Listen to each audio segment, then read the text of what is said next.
Today's episode is sponsored by P3R because they are gearing up for the marathon. The Dick's Sporting Goods Pittsburgh Marathon weekend of events all goes down May 2nd and 3rd. There's the big race and also a half you can run or walk it, the 5K, kids events, and more. So whether you're a first-timer hoping to push yourself to new limits or a grizzled ultra marathoner with tons of experience, there is space for yins. Use code CityCast15 to save 15% off any registration. That's thepittsburghmarathon.com. Use code CityCast15 for 15% off any event. Today's episode is supported by AIDS-Free Pittsburgh.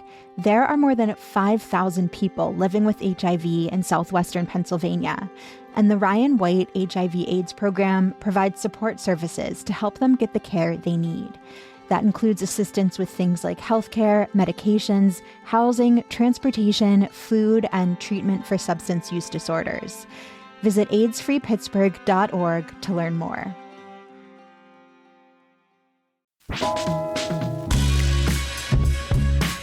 This is CityCast Pittsburgh. I'm Megan Harris, and here's what Pittsburgh's talking about. Y'all, there is a TV show tied sort of to Pittsburgh that is getting so much buzz. I am not even talking about The Pit right now, but another HBO Max drama from Crave and the people behind Letterkenny. Heated Rivalry is just, if you know, you know. And today I am turning to the greater CityCast network to talk about the show, why it is making such a splash, and whether we think other Pittsburghers like me should give it a whirl. So I am with Sam J. Leeds, the creative producer for CityCast Seattle. Hello. Hi, Megan. Hi. And Julia Karen, a senior producer for CityCast DC. Hi. Hello. Probably the only time people from Pittsburgh will take advice from a DC person. You heard it here first. You know what? I think this is relevant. This is so relevant. So just a heads up, if this show is still on your to-watch list, we are going to talk spoiler-free for the first half of this. We will warn you when it is time to dip out. Sam, turning to you first. How would you describe this show? I would describe this show as a lot of gay and a little hockey. Correct. Correct. And I mean that in the most complimentary way possible. Yeah. It is, it's adapted from a book, or book series rather, which was a romance series. So it is very much romance genre in its finest. And then there's some hockey thrown in there for a little spice, a little flavor. Yeah. And Julia, this is your time to shine. Why is this especially interesting to us here in Pittsburgh and DC? Okay, so the rumor from Rachel Reid, who wrote the Game Changers series, is that the two main characters, Shane Hollander and Ilya Rozanov, are thinly based on Sidney Crosby and Alex Ovechkin. Loosely inspired. There's been a lot of different language thrown out there. There's been speculation about, like, have they seen it and do they care? Alex Ovechkin has said nothing. But yeah, I do think that because it is framed a little bit around like that kind of rivalry, sort of like rivals to lovers kind of deal, why wouldn't we want to see that in the NHL? Why couldn't Sidney Crosby and Alex Ovechkin have been a couple? Who knows? Yeah, I've been waiting for someone to publicly ask Sid about this. My knowledge, that has not happened. But I have heard on the DL from a couple of people now that he is at least aware of the program. I don't know that he's taken the steps to watch. That might feel weird to me if I were Sidney Crosby. Oh, yeah. If I were Alex Ovechkin, I'd be like, what hockey show? What's this hockey show? I'm glad that comes with an accent. I don't know if you've got the same chops as the person who... Not as good as Connor Stories, but God, do I try. That actor did a great job with the Russian accent. The number of reactions I've seen on TikTok where people have their Russian-speaking parents or like Soviet parents watch the show and like rank his accent. And most of the time it passes the parent test, which I feel like is a big deal. So no kidding, especially for a kid from Texas. That's awesome. Not a native speaker. What were your expectations before you watched the show? Because I'm new to the romance genre. A friend recommended it when I was fussing that like I cannot read anything. My job has broken my brain and I can't make it through like normal books anymore. When I say normal, I meant like nonfiction because that's what I used to read all the time. And they were like, I think it's time. I think it's time you dabble. And I can't express how happy I am that this was one of my first books that I read, and then it became a show. I had no idea. Wow, Kismet really opened for me. I know. What were your feelings going into it? I didn't have any. Like, so here's my thing. I am a hockey player. I grew up playing ice hockey in the DMV region, was not inspired by Alex Ovechkin, was inspired by Peter Bondra. That's a deep cut if you know Pittsburgh fans, probably terrorized you guys for years. But inspired by him and Sergei Gonchar, also a Pittsburgh Penguins deep cut. And hockey romance as a book genre has kind of blew up. And the NHL has sort of skirted around hockey romance being a thing. Like the Seattle Kraken had like a book talk game night or something like that. They've been kind of mum on it. And I was like, all right, like there's going to be this series, like whatever. And then I watched it and I was like, wow, the acting is actually surprisingly good. Not a ton of hockey. And in my hot takes, I think that's saving that for later, but probably for the best. Sam, are you a hockey person? Are you a sports person at all? Like nobody else on my team is. Yeah, I'm not a sports person. I will say the world of women's sports and sort of the like takeoff that has happened in the last few years of, I mean, in Seattle in particular, we have the Storm. We now have the Torrent, which is our women's hockey team that started this year. Blessed out there. Yeah, we Seriously. truly are. That has started to get me into sports, mostly for the fandoms, because, I mean, it's just like they're amazing crowds. And I recently went to a Torrent game with our CityCast host, Jane, and it was a delightful time. And it was also incredibly gay, Yes. which was great. But yeah, no, I definitely. So Julia's watching initially for the hockey. I guess my credentials are that I'm gay and I'm watching it for the gay. Watching for the gay. Yeah. I feel like I qualify as slightly both. Slightly both. I mean, how do you think that people should come into this? Like, do they need to know anything about anything? I think they should come into it knowing. Well, this is what I'll say. First 2 episodes. Fine. A lot Correct. of like hot sex scenes, some like good music choices, acting. I don't know. For me, it was a little rough the first 2 episodes. It's like they're warming up. Yes. Yeah, Same, a very little much bit. so. And somehow, and for anybody who's feeling a little bit prudish about sex scenes, somehow no penises. I'll just throw Right. that out there. The camera angles are true art. They do not show you a penis. It's on HBO, but it's not HBO like at its most HBO. The intimacy coordinator, pay her triple. Pay them triple. Do whatever you need to do because she nailed it. Yeah, she really did. I have a friend who was reporting on this for, I think it was the Washington Post's podcast, and they were talking about the fact that what really makes it feel more explicit is the sound design. There's this real, like, you're hearing a lot of like sort of moaning and kissing, and the music is sort of swelling in certain ways, but what's actually being shown to you on screen is not very explicit. And so it's this sort of interesting effect of like, you feel like you're really like in this this very intimate moment between 2 people, but it's not sort of the full frontal of HBO that we've become accustomed to. It's very Canadian in that way. And in some of the like takeaways I've seen since the show is debuted, it's only 6 episodes. And the first season, second season has already been it's been renewed for one, so we know it's coming back. But some of the write-ups, like the actors who are in it, have said that professional athletes in different leagues all over the nation have DM'd them or gotten in touch in some kind of like sometimes directly, sometimes in very low-key ways to be like, I am not out, and I appreciate that you showed what that looks like.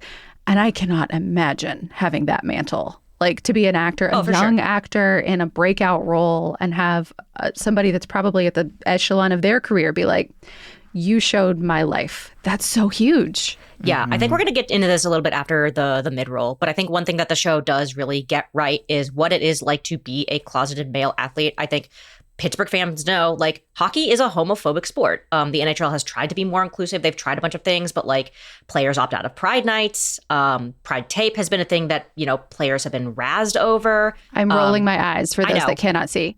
I know. And so having this come out at this particular time where the NHL is like maybe trying to jump on the bandwagon, like, you're a little late, I will say, like, as someone who's played hockey for years, women's hockey has been known to do this and has been a queer welcoming space for years, right? Truth is stranger than fiction. There was a United States captain and a Canadian captain who were dating secretly for years. They now have a kid together. They're both out publicly. A bunch of players date each other on the same team. Like, this is a thing that in women's sports, they've gotten right and better, and there's kind of not as much celebration about it. And I think we should kind of remind ourselves, like, yeah, the women were doing this first, and the men, like, it's great, but like, let's play some catch up. Let's get a little more serious. Let's not throw anyone under the bus. I will say, Julia, we had one of our contributors on to talk about this for a little YouTube special about gay hockey having a moment. Woo! And Chef's Kiss. Y'all should check it out. We'll put it in our show notes. Amazing. But shout out to Guy Oran. They pointed out that, you know, there is a different stigma for men who are having to uphold this sort of particular burden of a particular kind of masculinity. Whereas for women in sports, they're already sort of facing, I would say maybe like a guess that they might be queer. Like an expectation of masculinity, and therefore by playing the sport, you're like factoring into it, basically. Right, exactly. And, you know, women's sports just aren't until recently on the same world stage. Right. And so I think there's just a lot of pressure on these players to be a particular kind of man in the public eye. And that makes being queer publicly a lot scarier in some ways. Well, we are going to get into the specifics of all of this after the break.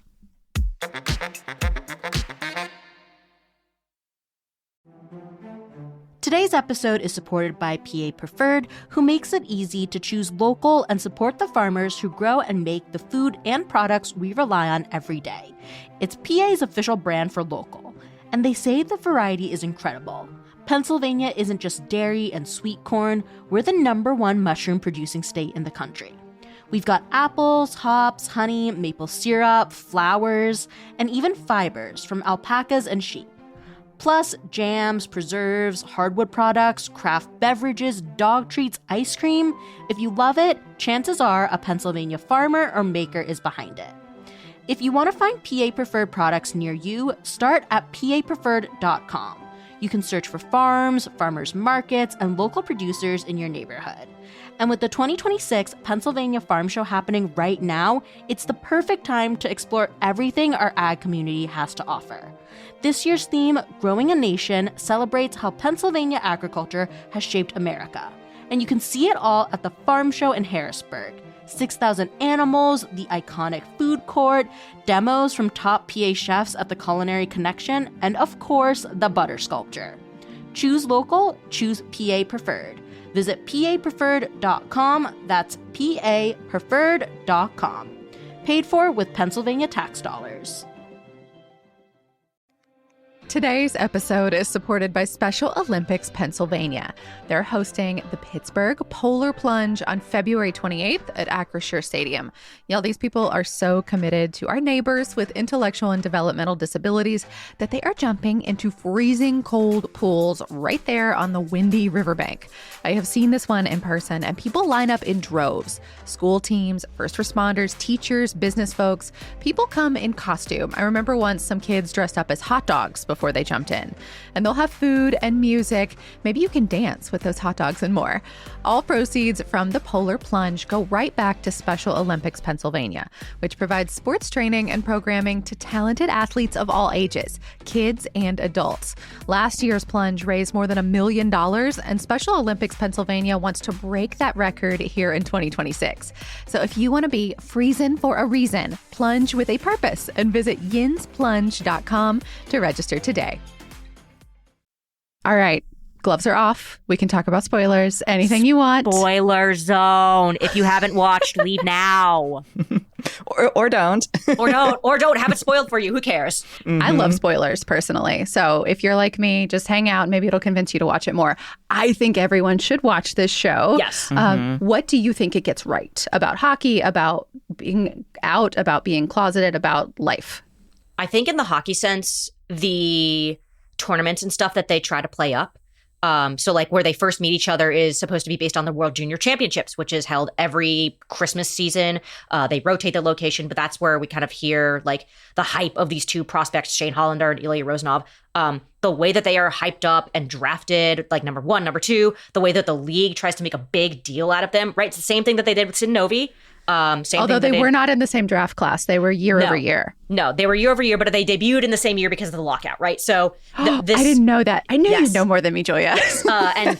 And Ovi won the Calder. I'm sorry, Sid. I think the personalities of Shane and Ilya trying to represent Ovi and Sid are like kind of similar. Shane's kind of more soft-spoken, quiet, kind of like Mr. Canada in this weird way. And then Ovi... They joke about him being boring constantly throughout the show. And the whole thing about Sid is that like he's a team player. He's Captain Canada. He's very serious. And the Ovi person, Ilya Rozanov, right, is definitely more kind of show-offy, a little less humble, definitely like, has that kind of flair and zhuzh. And in the public eye, like he was kind of, razzed for it because he didn't win a Stanley Cup for eons and he was selfish and all that stuff. And Sid got the accolades a lot earlier in his career because he won those Stanley Cups earlier, right? I think in that sense, the hockey is very accurate, but there are definitely ways where like the hockey aspect is not accurate, and there will be a screed. I'm sorry in advance. Hot takes are coming. Sam, what about you? What do you think it gets right? Something that I really appreciated about it was, I think it's episode 5, where it depicts the relationship between both of the men and their sort of beards, like the women that they are dating, quote unquote, in the public eye in order to sort of avoid being seen as queer. And I just have never seen pop culture depict like the beauty of the intimacy between people who like know each other really deeply and are sort of holding the secret together, but are also really caring for each other. It's not like anyone's being used. It's very much like we are aware of the consequences of this and we're looking out for each other. That episode was so beautifully done. It was a delight to watch. It's very moving. And I just was really excited that this kind of story was being told in this way. I will say my flip side of that, my critique of that, is that I feel like the women characters on this show are not very fleshed out. Correct. They're very much like in the service of these two men. I guess for a romance genre, right, like nobody is very fleshed out in general. It's usually just the two main characters and everyone else is sort of a background player. But, if we're going to sort of give this depth to them, I would have loved to see like a little bit more for some of the women on the show. Yeah, I'm with the book series that I've been going through, and I'm not done with it yet, but like I was kind of taken aback by that too, just because I know the romance genre, like you said, there's like a place for a protagonist and then everyone else. But I kind of expected a little bit more around some of the featured players, for lack of a better term.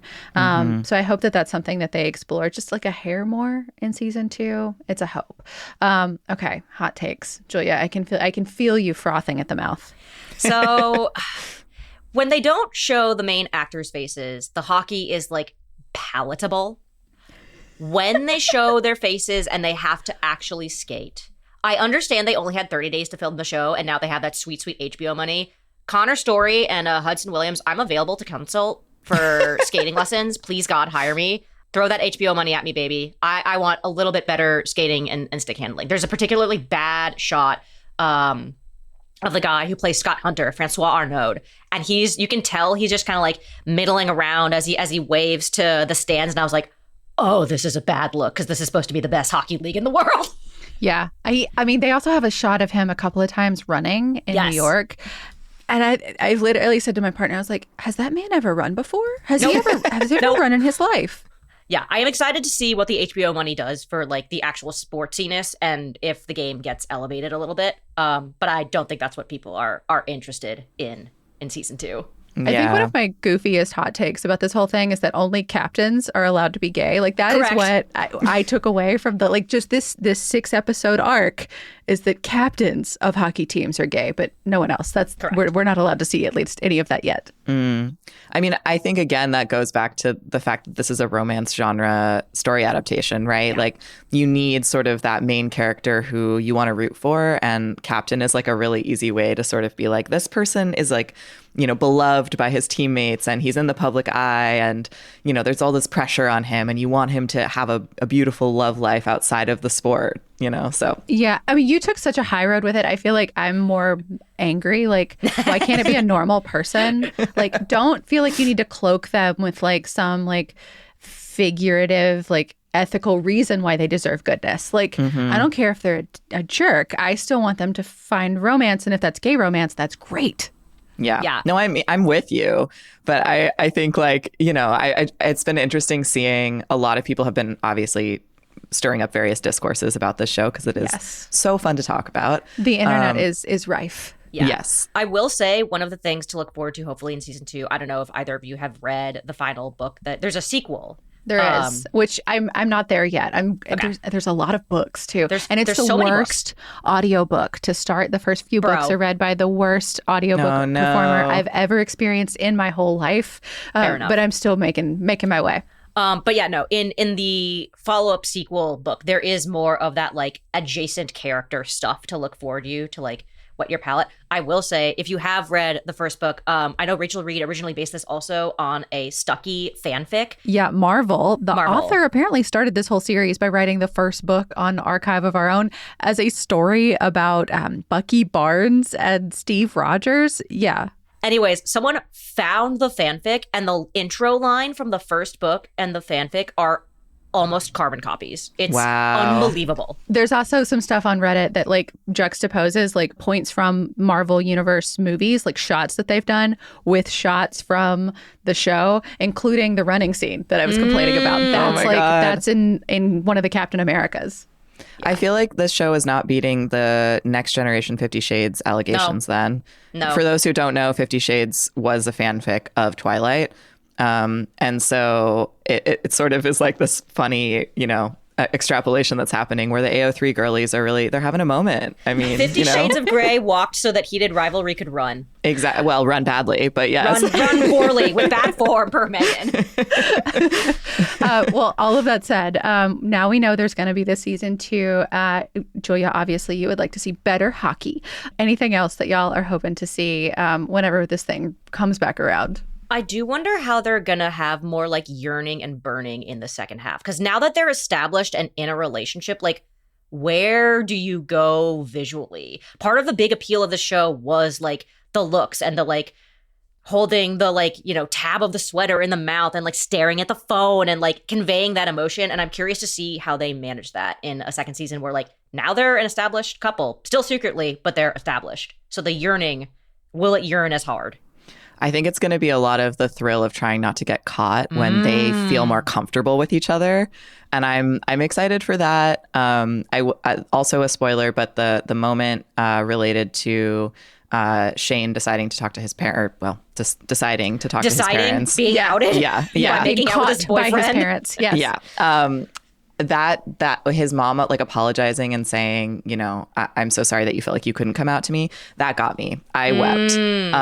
And so I will be curious to see how they depict sort of the changing relationship between Shane and his parents, because I think it's a big moment for, parents to sort of grapple with their child's queerness when they feel like it's been something that they didn't know about, and how to form that adult relationship.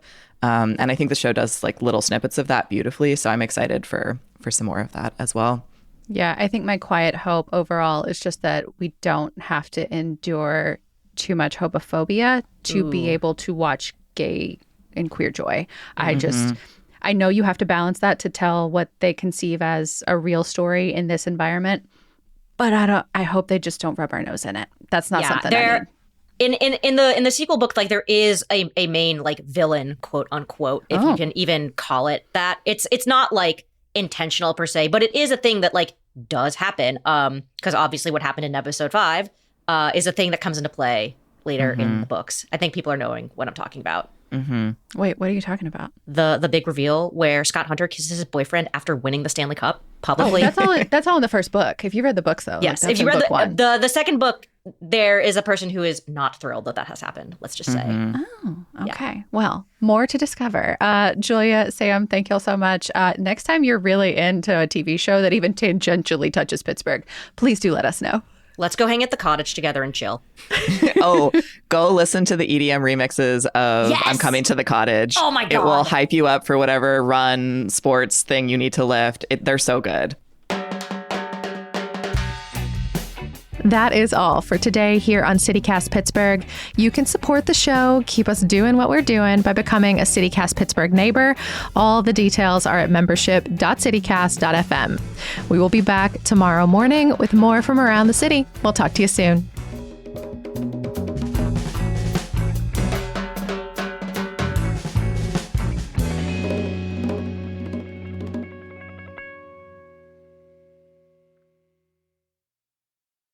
God, this was the highlight of my day.